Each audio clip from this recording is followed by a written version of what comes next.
আবারও চলে আসলাম আপনাদের মাঝে নতুন আরও একটি রেসিপি নিয়ে।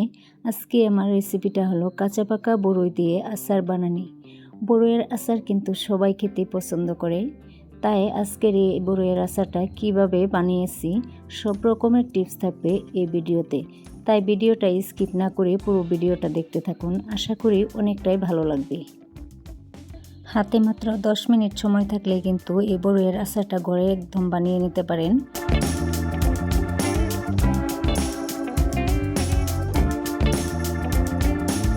তাহলে চলুন আজকের রেসিপিটা শুরু করা যাক। সর্বপ্রথমে আমি বড়ইয়ের আচারটা বানানোর জন্য এখানে আমি 1 কেজি বড়ই নিয়েছি। বড়ইটার বটাটা আমি ফেলে দিয়েছি, আর বড়ইটাকে আমি খুব ভালো করে পরিষ্কার করে ধুয়ে নিয়েছি। দেখতেই পাচ্ছেন এখানে কাঁচা পাকা সব রকমের বড়ই আছে। তো বড়ইটাকে আমি সাইডে রেখে দেব। তো চুলায় আমি একটা ননস্টিকের প্যান বসিয়ে দিলাম। এখানে আমি দিয়ে দিলাম সরিষার তেল পরিমাণ মতো। আপনারা আপনাদের পরিমাণ মতো তেলটা দিয়ে দিবেন। তেলটা গরম হওয়ার পর আমি এখানে দিয়ে দেব শুকনো লঙ্কা। শুকনো লঙ্কাটাকে আমি ভালো করে নাড়াচাড়া দিয়ে এটাকে ভেজে লাল করে নেব।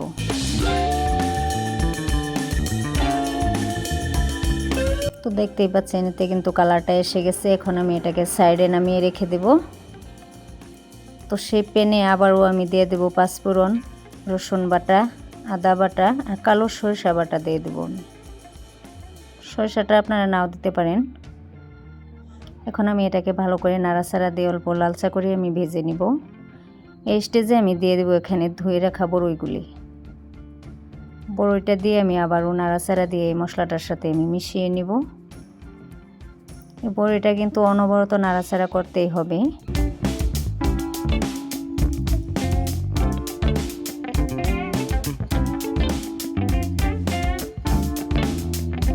তো এইভাবে আমি নাড়াচাড়া করে নেওয়ার পর এখানে আমি দিয়ে দেব লঙ্কা গুঁড়ো, এরপর আমি দিয়ে দেব হলুদ গুঁড়ো,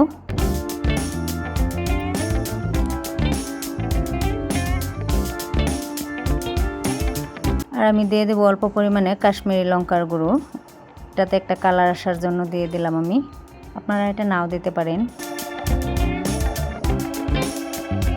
তো একসাথে আমি আবারও মিশিয়ে নিব মশলাটাকে।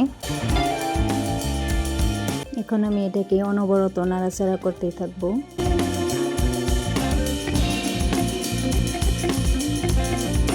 এখানে কিন্তু আমি কোনো পানি ইউজ করব না, যেহেতু এই কাঁচা বড়ইটা থেকে অল্প অল্প করে পানি উঠতে থাকে, সেই পানিটা দিয়ে কিন্তু বড়ইটা সিদ্ধ হয়ে যাবে।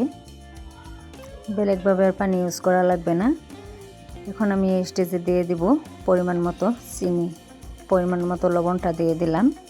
দিয়ে আমি আবারও একসাথে এগুলি মিশিয়ে নিব। দেখতেই পাচ্ছেন এটাতে কিন্তু অল্প পানি উঠে গেছে। এই পানিটার সাথে কিন্তু আমি সবগুলি আবারও একসাথে মিশিয়ে দিব।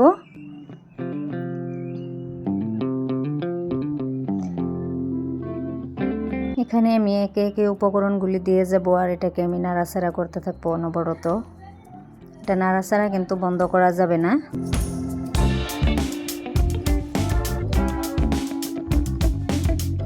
এখন আমি দিয়ে দিব শুকনো লঙ্কা। লঙ্কাটা আমি গুঁড়ো করে নিয়েছি, এটা আমি দিয়ে দিলাম।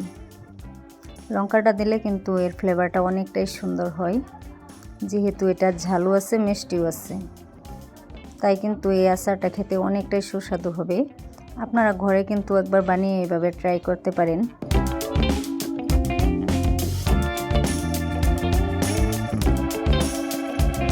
এই স্টেজে এখন আমি দিয়ে দেব মরিচ, জিরা, ধনিয়া এগুলি গুঁড়া করে নিয়েছিলাম, সেই গুঁড়াটা আমি একদম লাস্ট টাইমে দিয়ে দিলাম।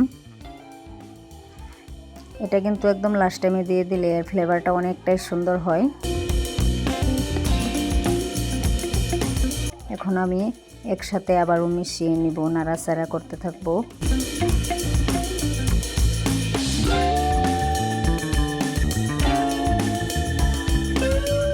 এর গ্রানটা কিন্তু অনেকটাই সুন্দর হয়েছে।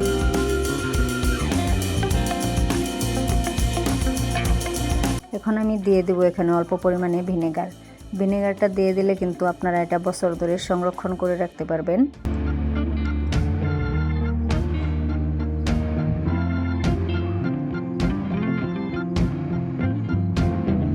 অনবরত আমি নাড়াচাড়া করতে থাকবো এটাকে। তো দেখতেই পাচ্ছেন কীরকম হয়েছে। আমি কিন্তু এটাকে একদম শুকিয়ে নেব না, অল্প জল টাইপ রেখে দেব। আপনারা চাইলে কিন্তু একদম শুকনো করেও নিতে পারেন।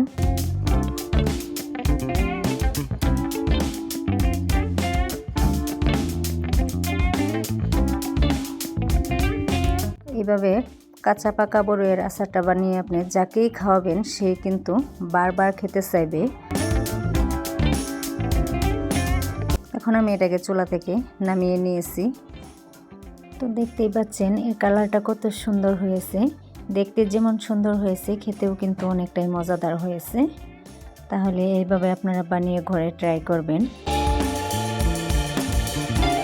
একদম কম সময় আর কম উপকরণে কিন্তু এটা বানিয়ে নেওয়া যায়। আর এই আচারটা কিন্তু ছোট বড় সবাই খেতে ভীষণ পছন্দ করে থাকে।